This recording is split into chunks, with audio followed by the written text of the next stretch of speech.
नमस्कार दोस्तों, सोशियोलॉजी पाठशाला यूट्यूब चैनल पर आप सभी का स्वागत है। दोस्तों, कुछ व्यस्तता के कारण अब हमने आपको बताया था कि वीडियो को नहीं डाल पा रहे हैं, तो फिर भी कोशिश ये थी कि सप्ताह में 1-2 वीडियो आ जाए, लेकिन फिर भी नहीं कर पाया, तो क्षमा चाहता हूँ आप लोगों से। अब कोशिश ये रहेगी कि सप्ताह में 2 से 3 वीडियो आ जाएँ आप लोगों के लिए, क्योंकि इधर कई एग्ज़ाम लगे हुए हैं। एमपी असिस्टेंट प्रोफेसर का भी एग्ज़ाम है, यूपी में पीजीटी का एग्ज़ाम भी आने वाला है, तो इसको ध्यान में रखते हुए सप्ताह में 2-3 वीडियो अब कोशिश होगी कि आ जाए। तो आज के इस टेस्ट सीरीज़ में हम लोग एमपी के असिस्टेंट प्रोफेसर जो अभी 2024 में हुआ था, उसके पेपर को हम लोग सॉल्व करेंगे। कुल 25-25 प्रश्नों को करते हुए हम लोग 6 दिनों में 6 वीडियो में हम लोग एमपी असिस्टेंट प्रोफेसर के इस पेपर को सॉल्व करेंगे। दोस्तों, इस पेपर में जो भी आंसर हम बताएंगे वो जो है एमपी असिस्टेंट प्रोफेसर का जो एग्ज़ाम की जो ऑफिशियल आंसर की आई हुई थी, उसके आधार पे हम सॉल्व करने का प्रयास करेंगे। तो दोस्तों, इस टेस्ट सीरीज़ का हमारा पहला प्रश्न है, निम्न में से कौन आधुनिकता का संस्थागत आयाम नहीं है? नहीं है, ध्यान रखिएगा, ये विकल्प में है कि आयाम नहीं है पूछा हुआ है। विकल्प में है निगरानी, पूंजीवाद, उद्योगवाद, न्यायपालिका।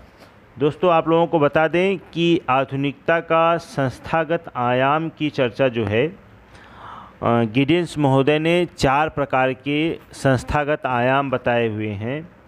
उसमें पहला है निगरानी। निगरानी के लिए उन्होंने सैन्य शक्ति की बात की है। उसके बाद उन्होंने पूंजीवाद की चर्चा की है, उद्योगवाद की चर्चा की है, और एक तीसरा आयाम उन्होंने बताया है राष्ट्र राज्य। तो इसमें उन्होंने न्यायपालिका की चर्चा नहीं की हुई है, तो इस प्रकार से डी विकल्प सही हो जाएगा।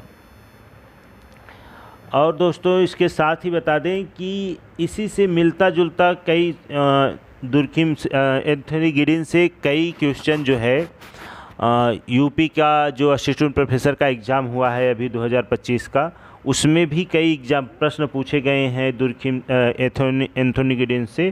तो एंथनी गिडिन्स बहुत महत्वपूर्ण समाजशास्त्री हैं। लगभग सभी प्रश्नों में, सभी पेपरों में 1-2 क्वेश्चन एंथनी गिडिन्स से पूछ ही लिया जाता है। तो यूपीएचएससी में भी पूछा हुआ प्रश्न है। जैसे इनकी एक पुस्तक है new rules of sociological method, ये इस पुस्तक को भी पूछा था। एंथनी गिडिन्स की कौन सी पुस्तक है, ये पुस्तक के लेखक कौन है, the new rules of sociological method. तो एंथनी गिडिन्स से ये क्वेश्चन पूछा हुआ था। और एक क्वेश्चन और पूछा हुआ था एंथनी गिडिन्स से कि आधुनिकता एक जोखिम संस्कृति है, किसने कहा है? तो यह भी एंथनी गिडिन्स का ही कोटेशन है कि आधुनिकता एक जोखिम संस्कृति है।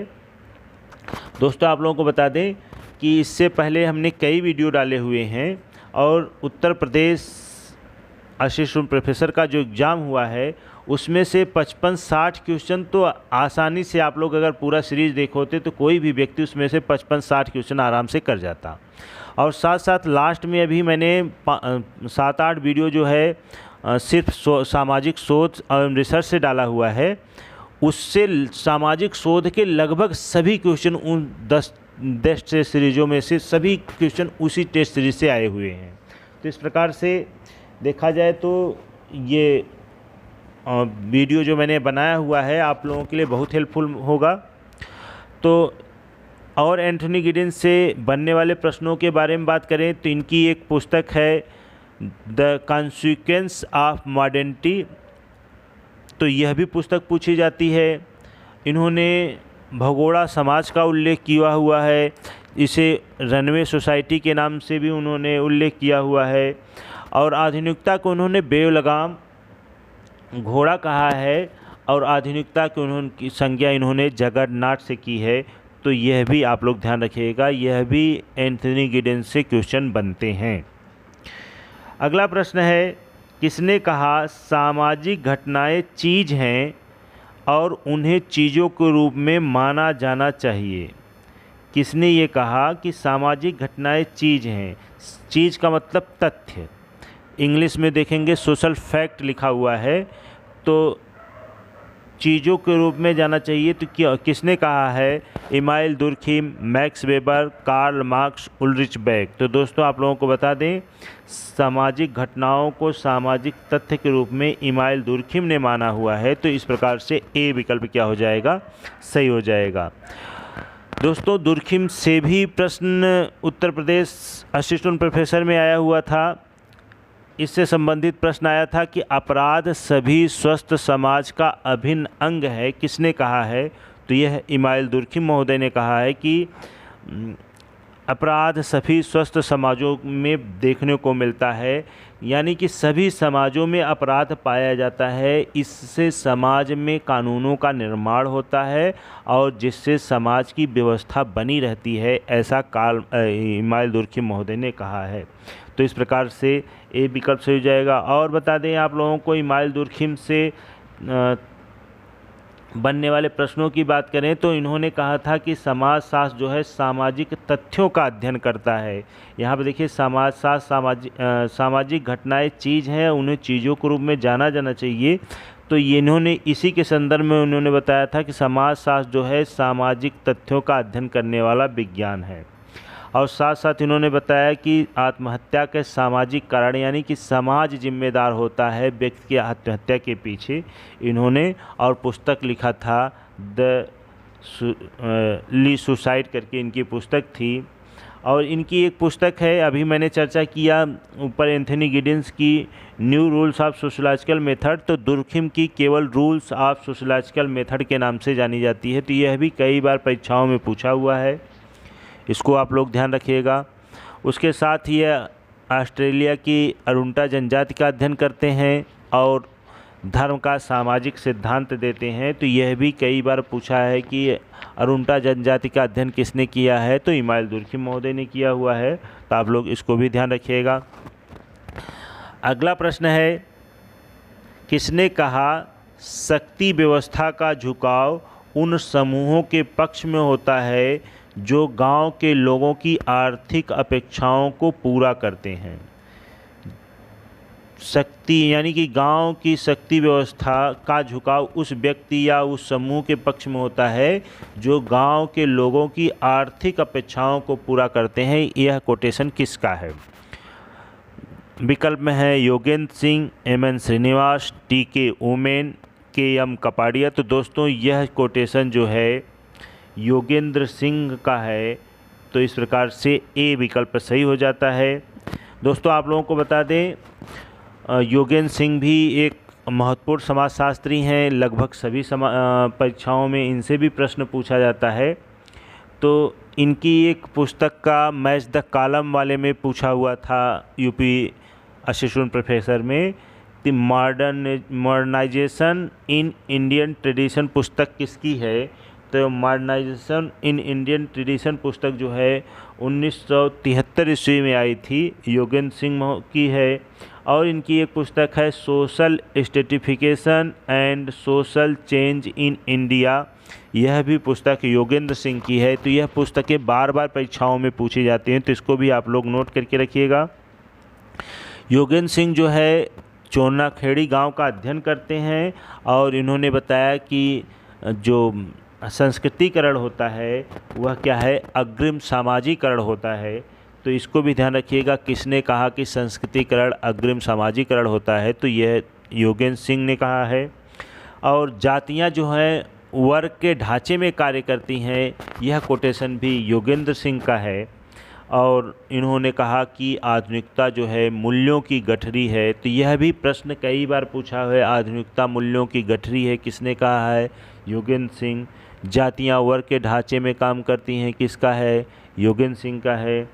संस्कृतिकरण को अग्रिम सामाजिकरण कहा है। तो ये सब भी आप लोग ध्यान रखिएगा, बार बार कई बार यह प्रश्न परीक्षाओं में पूछा हुआ है।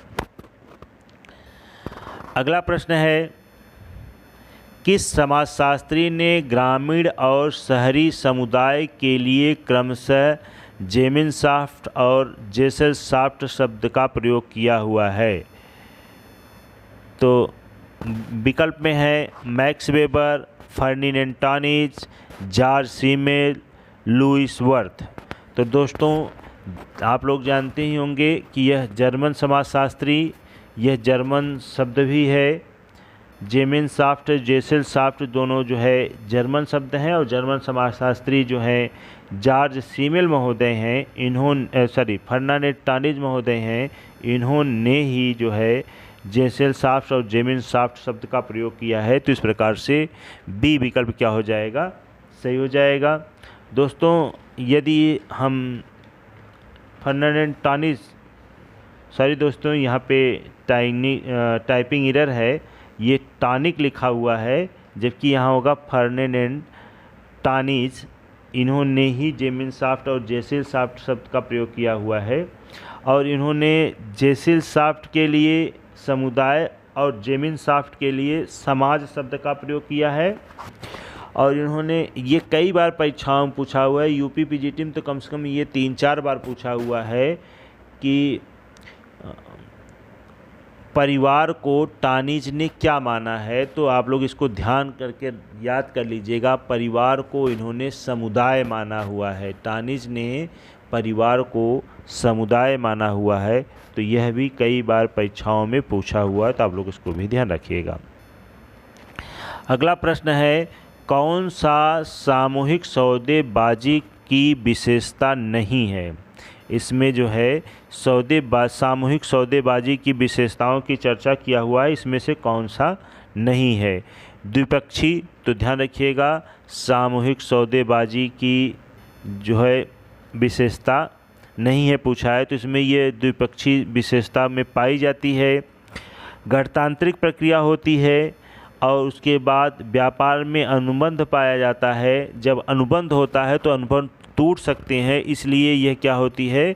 स्थिर प्रक्रिया नहीं होती है, एक अस्थिर प्रक्रिया होती है। और यहाँ पे दिया हुआ है स्थिर प्रक्रिया, तो यह क्या हो जाएगा? गलत हो जाएगा। सामूहिक सौदेबाजी में कभी भी कोई चीज़ स्थिर नहीं होता। हो सकता है आज हमारे पास समझौता जो हुआ है सौदेबाजी के संदर्भ में, वो आज हमको अच्छा लग रहा है तो चलेगा। किसी दिन लगा कि दोनों पक्षों के बीच में समझौता अच्छा नहीं है, तो कभी भी यह क्या हो सकता है? टूट सकता है। तो इसलिए यह क्या होता है? स्थिर प्रक्रिया नहीं होती है। अगला प्रश्न है, ईस्ट इंडिया कंपनी कॉलेज हैलीबुरी में माल्थस की नियुक्ति की गई थी, जिसे कहा जाता है, माल्थस की नियुक्ति कहाँ की गई थी? उसका नाम बताना है। Centre for political economy, B विकल्प है centre for economics and higher studies, C है training centre for the officer recruitment, D है centre of political economy and history. तो दोस्तों माल्थस की नियुक्ति जो की गई थी वह थी training centre for the officer recruitment. इस प्रकार से सी विकल्प क्या हो जाएगा? सही हो जाएगा। दोस्तों आप लोगों को बता दें, माल्थस एक जनसंख्या का अध्ययन करने वाले सामाजिक विचारक थे। इन्होंने 1798 ईस्वी में एक पुस्तक लिखा था, एस्से इन पॉपुलेशन। उसी पुस्तक में इन्होंने जनसंख्या की बृहद अवधारणा को प्रस्तुत किया है। बहुत महत्वपूर्ण पुस्तक है इनकी यह। उन्होंने बताया कि इस पुस्तक में उन्होंने बताया है माल्थस ने कि जनसंख्या जो है बड़ी तेज़ी से बढ़ती है, गुणात्मक दर से बढ़ती है, जबकि खाद्यान्न उसकी तुलना में बहुत कम यानी अंकगणितीय माध्यम से बढ़ती है। जैसे गुणात्मक दर से बढ़ती है कि कहने का मतलब है कि जनसंख्या 1 से 2 होगी, 2 से 4 होगी, 4 से 8 होगी, 8 से 16, इस अनुपात में गुणात्मक अनुपात में बढ़ती है। जबकि खाद्यान्न का होगा 1 से 2 होगा, 2 से 3 होगा, 3 से 4, 4 से 5 ऐसे बढ़ता है। तो इस प्रकार से कह रहे हैं कि जनसंख्या बड़ी तेज़ी से बढ़ती है, उसकी तुलना में खाद्यान्न तेज़ी से उत्पादन में वृद्धि नहीं होती है। और इस प्रकार माल्थस ने कहा कि जनसंख्या इस तेज़ी से बढ़ती है कि हर 25 साल में, प्रत्येक 25 साल में, ये क्वेश्चन पूछा हुआ है दोस्तों कि माल्थस ने कितने सालों में बताया कि जनसंख्या दोगुनी हो जाती है। तो इन्होंने बताया कि 25 सालों में जनसंख्या क्या हो जाती है, दोगुनी हो जाती है। और साथ ही साथ इन्होंने बताया कि जनसंख्या को नियंत्रित करना आवश्यक है, अन्यथा क्या होगा, प्रकृति जनसंख्या को नियंत्रित करेगी। विभिन्न प्रकार के आपदाओं के माध्यम से जनसंख्या, प्रकृति जो है जनसंख्या को नियंत्रित करती है, जैसे बाढ़ के माध्यम से, भूकंप के माध्यम से, सूखा के माध्यम से। युद्ध को भी उन्होंने प्राकृतिक कारण के अंतर्गत रखा हुआ है। तो यह सब कारण है प्रकृति के जनसंख्या नियंत्रण के। इसलिए उन्होंने बताया कि मनुष्य को जनसंख्या को पहले ही नियंत्रित करना चाहिए। यदि मानव जनसंख्या को नियंत्रित नहीं करेगा तो प्रकृति जो है जनसंख्या को क्या करेगी, नियंत्रित कर देगी। अगला प्रश्न है, अनुसूचित जनजातियों एवं परंपरागत वनवासियों हेतु वनाधिकार अधिनियम पारित हुआ। वनाधिकार अधिनियम कब पारित हुआ था? 2007, 2006, 2009 में, 2008 में। तो दोस्तों परंपरागत वनवासियों हेतु वनाधिकार अधिनियम जो है 2006 में पारित हुआ था। तो इससे इस प्रकार से देखा जाए तो बी विकल्प क्या हो जाएगा, सही हो जाएगा। अगला प्रश्न है, किसे आदिवासियों का मसीहा माना जाता है? आदिवासियों का मसीहा किसे माना जाता है? तो आदिवासियों को विकल्प में है मामा बालेश्वर दयाल, ठक्कर बापा, बाबा आमटे, मेधा पाटेकर। तो दोस्तों आदिवासियों का मसीहा एकदम आसान सवाल है, आप लोगों ने बहुत बार पढ़ा होगा इसको, कि ठक्कर बाबा को माना जाता है। तो इस प्रकार से बी विकल्प क्या हो जाएगा, सही हो जाएगा। अगला प्रश्न है, यस्सी दुबे ने किस पुस्तक में लिखा है, यह याद रखना आवश्यक है कि भारतीय जनसंख्या का बड़ा हिस्सा अलग अलग मात्रा में नस्ली मिश्रण का प्रतिनिधित्व करता है। तो दोस्तों इसका जो ऑफिशियल आंसर आया था उसमें आयोग ने बी आंसर को सही माना है। इंडियन सोसाइटी पुस्तक में उन्होंने यह पाया, याद रखना आवश्यक है कि भारतीय जनसंख्या का बड़ा हिस्सा अलग अलग मात्रा में नस्ली मिश्रण का प्रतिनिधित्व करता है। इस प्रकार से बी विकल्प क्या हो जाएगा, सही हो जाएगा। यस्सी दुबे से बनने वाले प्रश्नों के बारे में बात करें, इन्होंने द कमार पुस्तक को लिखा है जो कि यहाँ पे दिया हुआ है। द कमार पुस्तक में इन्होंने कमार जनजाति का अध्ययन किया हुआ है। उसके साथ साथ इन्होंने समीर पेट, एक गांव है जो पहले आंध्र प्रदेश में पड़ता था, अब आंध्र प्रदेश से तेलंगाना राज्य जो अलग हुआ है, अब यह तेलंगाना राज्य में पड़ता है।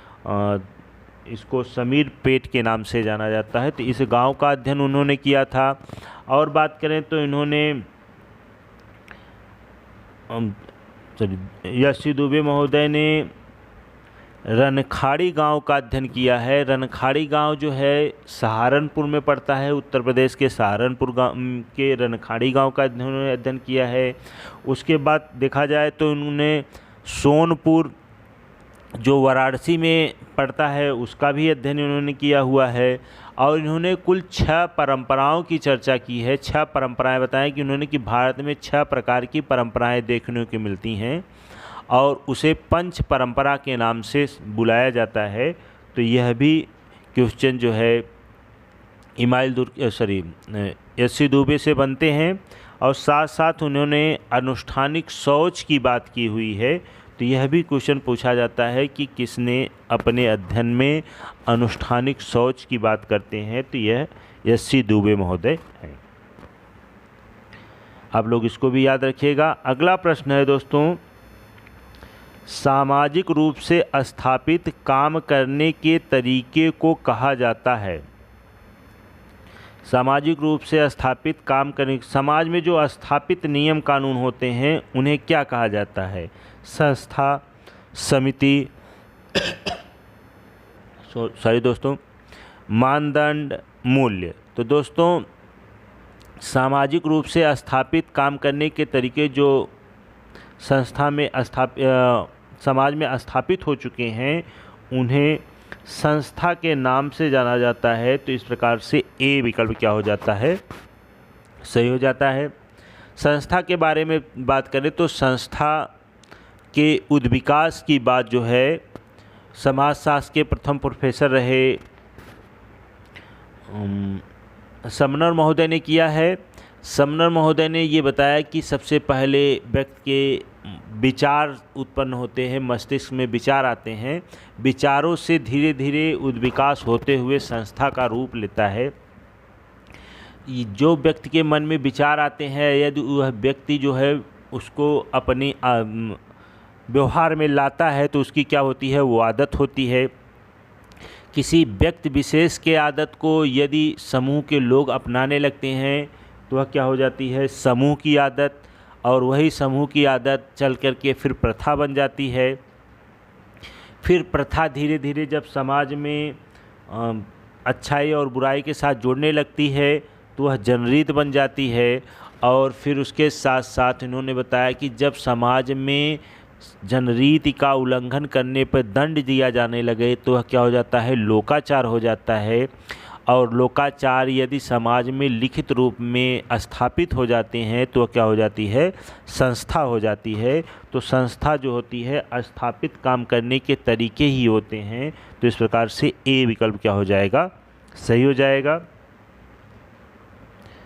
अगला प्रश्न है, जो भूमिका एक अभिनेता मंच पर निभाता है उसे कभी कागज़ के एक रोल पर लिखा गया था, किसने कहा? ये कोटेशन है। यह कोटेशन किसने कहा कि जो भूमिका एक अभिनेता मंच पर निभाता है उसे कागज़ के एक रोल पर लिखा गया था, किसने कहा है? विकल्प में है Karl Marx, Auguste Comte, Talcott Parsons, Max Weber. तो दोस्तों यह कोटेशन जो है टालकट पार्सन्स महोदय ने कहा है। तो इस प्रकार से सी विकल्प क्या हो जाएगा? सही हो जाएगा। पार्सन्स से बात करें तो इन्होंने द सोशल सिस्टम बुक लिखा हुआ है और इसी पुस्तक में उन्होंने सामाजिक व्यवस्था का सिद्धांत, सामाजिक क्रिया का सिद्धांत भी दिया है। पार्सन्स एक प्रकारवादी सिद्धांतकार थे और इन्होंने एजिल मॉडल भी दिया हुआ है, AGIL करके मॉडल दिया हुआ है। तो यह भी प्रश्न पूछा जाता है कि एजिल मॉडल किसने दिया है? पार्सन्स ने दिया है। तो आप लोग इसको भी ध्यान रखिएगा। अगला प्रश्न है, कार्ल मार्क्स के अनुसार दरिद्रता परिणाम है। कार्ल मार्क्स ने बताया है कि दरिद्रता किसके कारण से समाज में दरिद्रता आती है? विकल्प है अभाव, दूसरा है संघर्ष, तीसरा है शोषण, चौथा क्या है? अशिक्षा। तो दोस्तों दरिद्रता यानी गरीबी की बात अगर कार्ल मार्क्स के अनुसार देखें तो ये इन्होंने बताया कि शोषण की वजह से, पूंजीपतियों के शोषण की वजह से समाज में जो है दरिद्रता आती है। तो इस प्रकार से सी विकल्प क्या हो जाएगा? सही हो जाएगा। शोषण की वजह से दरिद्रता आती है। पूंजीपति वर्ग जो है श्रमिक वर्ग का शोषण करता है जिसकी वजह से समाज में दरिद्रता आती है। और कार्ल मार्क्स से बनने वाले प्रश्नों के बारे में बात करें, कार्ल मार्क्स एक प्रमुख सामाजिक विचारक रहे हैं। इन्हें आर्थिक निर्धारणवादी कहा जाता है क्योंकि उन्होंने अर्थव्यवस्था को बहुत महत्वपूर्ण माना है। इन्होंने कहा कि अर्थव्यवस्था ही समाज की समस्त व्यवस्था को क्या करती है? निर्धारित करती है। जिस प्रकार की अर्थव्यवस्था समाज की होती है उसी प्रकार की समाज की सभी व्यवस्थाएं होती हैं। और कार्ल मार्क्स से बात करें तो इन्होंने अतिरिक्त मूल्य के सिद्धांत के आधार पर बताया था कि जो पूंजीपति होते हैं वो अतिरिक्त मूल्य कैसे कमाते हैं और श्रमिकों का शोषण कैसे होता है और समाज में दरिद्रता कैसे आती है। तो यह अतिरिक्त मूल्य के सिद्धांत पे इन्होंने बताया हुआ है। और इनके कई सिद्धांत हैं, जैसे द्वंद्वात्मक भौतिकवाद, ऐतिहासिक भौतिकवाद, वर्ग संघर्ष का सिद्धांत, अतिरिक्त मूल्य का सिद्धांत, स्वयं में वर्ग, स्वयं के लिए वर्ग, अलगाव की चर्चा करते हैं। और इन्होंने धर्म जनता के लिए अफीम है, इसको ध्यान रखिएगा, धर्म जनता के लिए अफीम है, यह इनका कोटेशन है। इसी कोटेशन को अभी उत्तर प्रदेश असिस्टेंट प्रोफेसर में एग्ज़ाम को थोड़ा सा घुमा के दिया हुआ था, विकल्प में कार्ल मार्क्स को भी दिया था। इन्हीं का ये कोटेशन है कि धर्म हृदयहीन दुनिया का हृदय है। जैसे इन्होंने कहा कि धर्म जनता के लिए अफीम है, वही कोटेशन है, सिर्फ घुमा के पूछा हुआ है कि धर्म हृदयहीन दुनिया का हृदय है, किसने कहा है? तो यह कार्ल मार्क्स ने कहा है।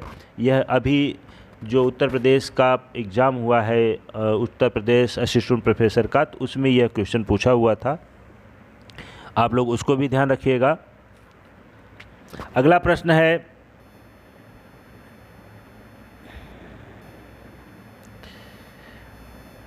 गॉड्स एंड मैन पुस्तक के लेखक हैं। गॉड्स एंड मैन पुस्तक के लेखक कौन हैं? M N. Srinivas, G S. Ghurye, R K. Merton, Auguste Comte. तो दोस्तों, गॉड्स एंड मैन पुस्तक जो है जी.एस. घुरिये महोदय ने लिखा हुआ है। तो इस प्रकार से बी विकल्प क्या हो जाएगा? सही हो जाएगा। दोस्तों, जी.एस. घुरिये के बारे में अगर चर्चा करें तो ये जो है भारत के भारतीय समाजशास्त्री पिता माने जाते हैं और बहुत महत्वपूर्ण समाजशास्त्री थे, भारतीय समाजशास्त्री। इन्होंने बहुत ढेर सारी पुस्तकें लिखी हुई हैं, उसमें एक पुस्तक है गॉड्स एंड मैन। और यदि हम जी.एस. घुरिये के बारे में बनने वाले और भी प्रश्नों के बारे में बात करें तो इन्हें भारत का भारतीय समाजशास्त्री पिता कहा जाता है। और इन्होंने जनजातियों को पिछड़े हिंदू कहा है।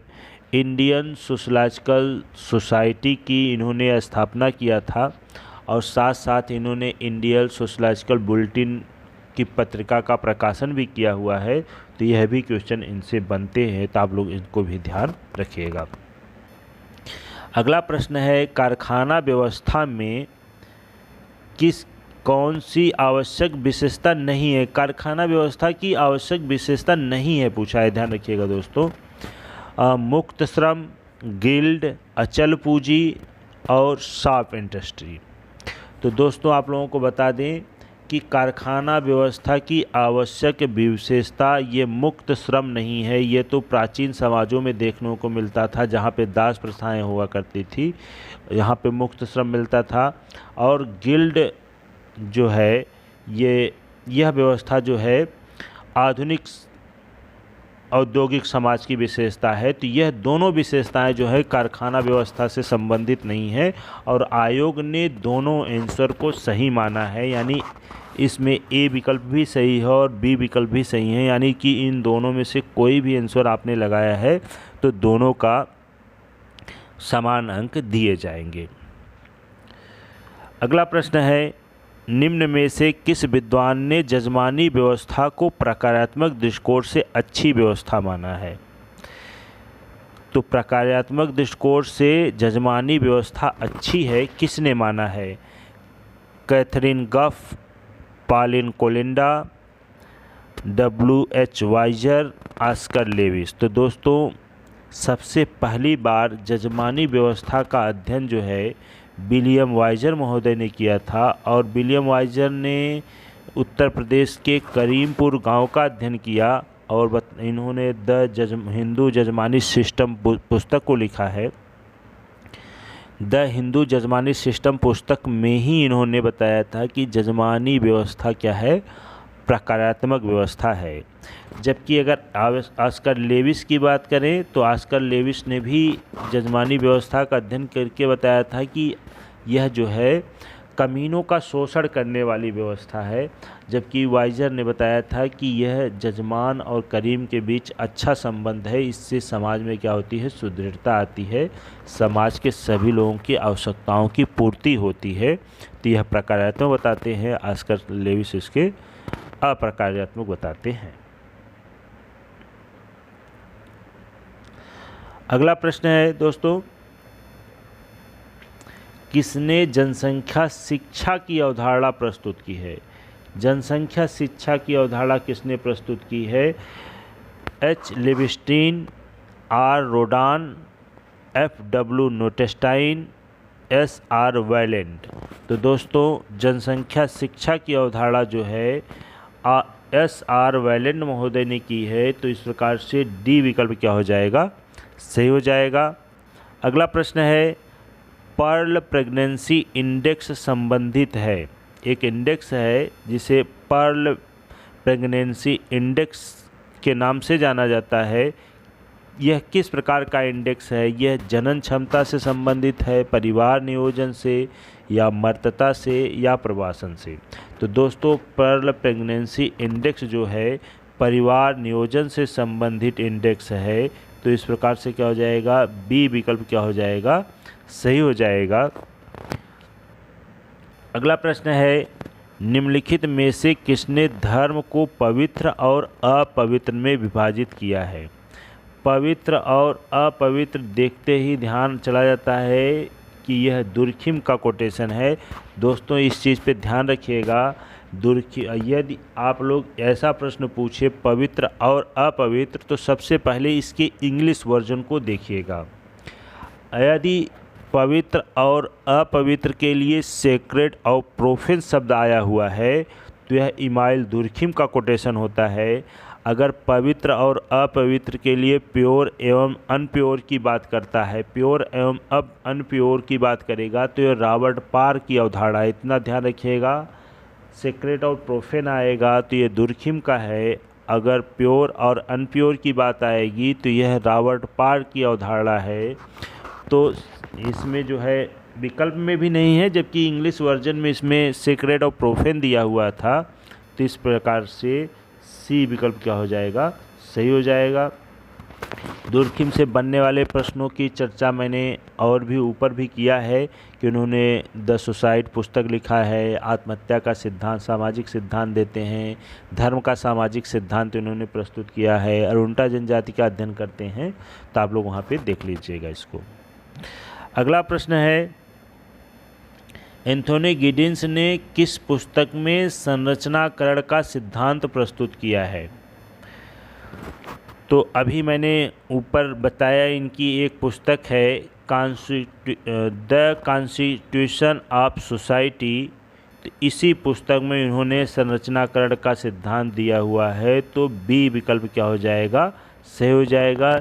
बाकी पुस्तकें एंथोनी गिडिंस महोदय की नहीं हैं। यही दो पुस्तकें इनकी बहुत महत्वपूर्ण हैं। द कॉन्स्टिट्यूशन ऑफ सोसाइटी पुस्तक में ही इन्होंने संरचनाकरण की अवधारणा को प्रस्तुत किया है। एंथोनी गिडिंस के पहले जो है संरचना के बारे में या तो व्यक्ति को महत्वपूर्ण माना जाता था या तो फिर संरचना को महत्वपूर्ण माना जाता था। एंथोनी गिडिंस ने कहा कि न तो संरचना महत्वपूर्ण होती है और न ही व्यक्ति, या अर्थात कि दोनों का महत्व बराबर होता है समाज में। इसलिए इन्होंने इनके संरचनाकरण को ड्युअलिटी की बात चर्चा करते हैं। अगला प्रश्न है,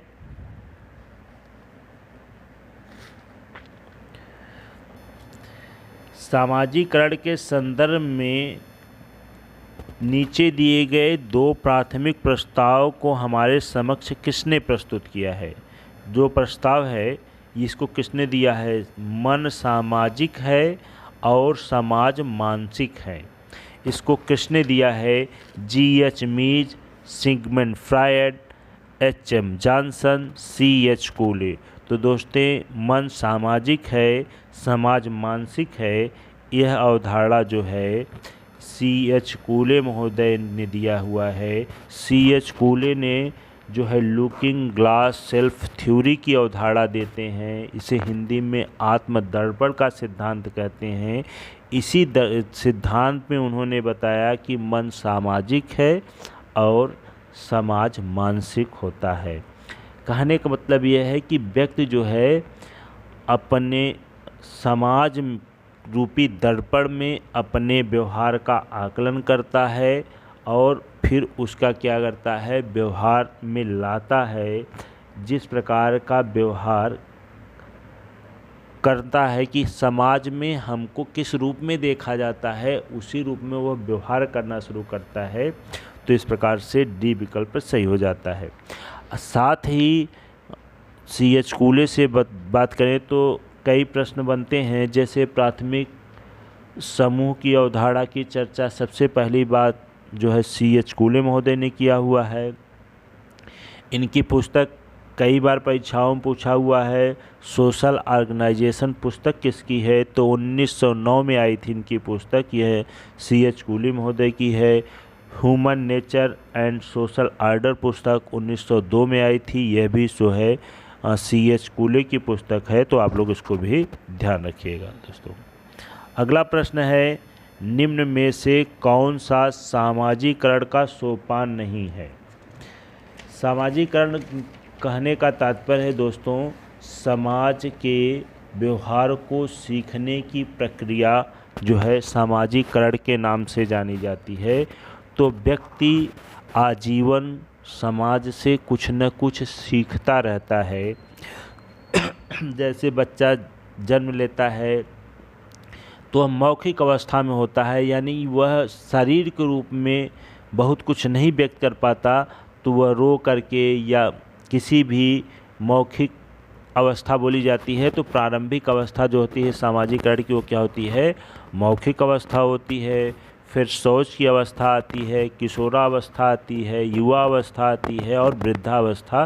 तो यह सब क्या है, सामाजिकरण के सोपान के अंतर्गत आते हैं, जबकि सकारात्मक कोई अवस्था नहीं होती है। सामाजिकरण की सकारात्मक कोई अवस्था नहीं होती। तो इस प्रकार से डी विकल्प क्या हो जाएगा, सही हो जाएगा।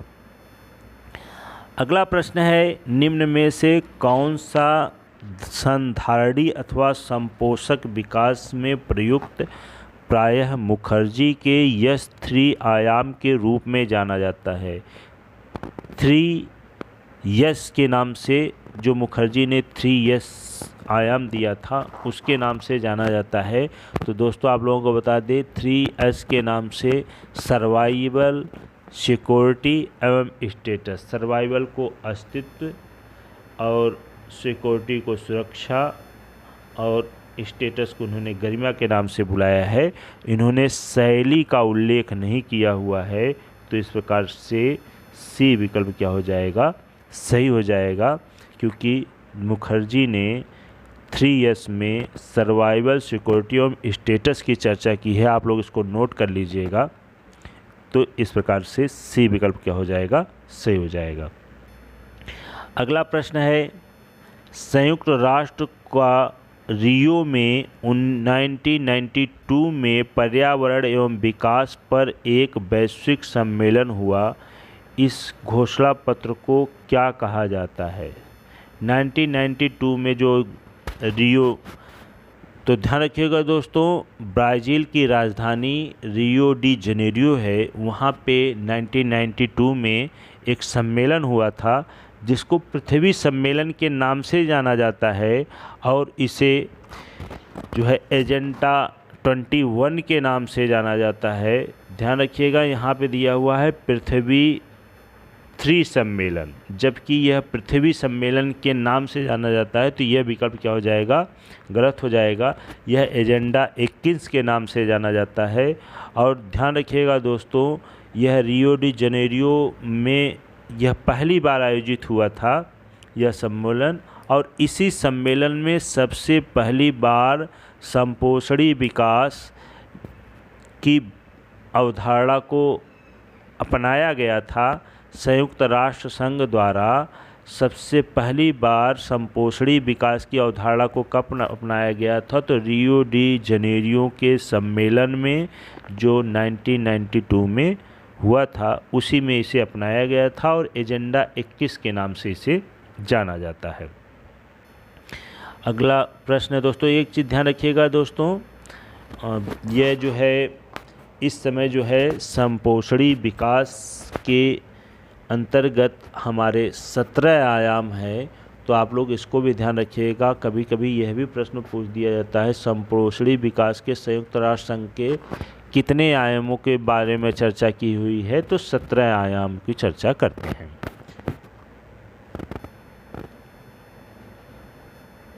अगला प्रश्न है दोस्तों, जनजातियों का सबसे सरल प्रकृति का संगठन है? गोत्रांतर या युग्म संगठन, जिसे इंग्लिश में कहते हैं मोइटी, वंश समूह, खानाबदोशी जत्था, उपजाति। तो दोस्तों जनजातियों का सबसे सरल प्राकृतिक संगठन जो है उसे खानाबदोशी जत्था या नॉमडिक ग्रुप के नाम से जाना जाता है। तो इस प्रकार से सी विकल्प क्या हो जाएगा? सही हो जाएगा कि जनजातियों का सरल प्रकृति का संगठन जो है खानाबदोशी या जत्था के नाम से जाना जाता है। अगला प्रश्न दोस्तों, और ये लास्ट प्रश्न है, मिलान करना है सूची 1 को सूची 2 के साथ मिलान करना है दोस्तों यदि वीडियो अच्छी लगी हो तो लाइक करें और अन्य दोस्तों के पास भी शेयर करें। तो मैच कराते हैं दोस्तों।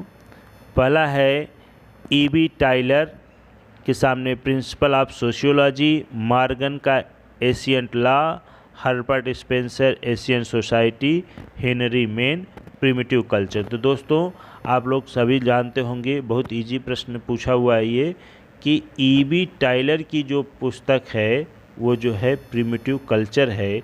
तो ए का 4, तो इसमें 2 विकल्प ही मिल रहे हैं दोस्तों। L.H. Morgan, Louis Henry Morgan की जो है पुस्तक है वो एशियंट सोसाइटी है, यानी कि बी का 3। तो यह भी दोनों प्रश्नों में मिल रहा है दोस्तों। उसके बाद हर्बर्ट स्पेंसर की जो है प्रिंसिपल ऑफ सोशियोलॉजी है, तो इस प्रकार सी का 1 है। और सर हेनरी मेन जो हैं एशियंट लॉ लिखे हुए हैं, तो इस प्रकार से डी का 2 हो जाएगा। तो इस प्रकार देखा जाए तो 4 3 1 2 4 3 1 2 जो है सी विकल्प में है। इस प्रकार से सी विकल्प क्या हो जाएगा? सही हो जाएगा इसमें। दोस्तों आप लोगों को वीडियो अच्छी लगी हो तो लाइक करें, चैनल को सब्सक्राइब करें, अपने दोस्तों के पास भी शेयर करें। काफ़ी वीडियो पुराने वीडियो हैं दोस्तों, यदि ये वीडियो अच्छी लगती है तो आप पुराने वीडियो भी देख सकते हैं हमारे। दोस्तों आप लोगों को बता दें कि उत्तर प्रदेश उच्च शिक्षा विभाग द्वारा अभी जो है एक असिस्टेंट प्रोफेसर का एग्ज़ाम कराया गया है। इस एग्ज़ाम में जो प्रश्न पूछे गए थे उसमें 50 से 60 प्रश्न मेरे बनाए हुए वीडियो से डायरेक्ट आए हुए हैं। और साथ साथ सामाजिक शोध की बात करेंगे, सामाजिक शोध की मैंने 5-7 वीडियो डाला हुआ है और सभी के सभी प्रश्न, सामाजिक शोध के सभी प्रश्न इन वीडियो से आए हुए हैं। तो दोस्तों आप लोग इसको ध्यान रखिए। यदि वीडियो अच्छी लगी हो तो लाइक करें, चैनल को सब्सक्राइब करें। हो सकता आने वाले समय में आप लोगों को और भी अच्छी वीडियो मिलेंगी। अभी कुछ समय बाद हम आप लोगों को परीक्षा से खाली हो जाएंगे, ये हमारे कॉलेज में परीक्षा चल रही है तो खाली हो जाएंगे, तो आप लोगों को थ्योरी की भी क्लास लेंगे, साथ साथ आप लोगों की ये ऑब्जेक्टिव टाइप के क्वेश्चन को भी सॉल्व करेंगे। तो आप लोग स्वस्थ रहें, मस्त रहें। बहुत बहुत धन्यवाद। जय हिंद, जय भारत।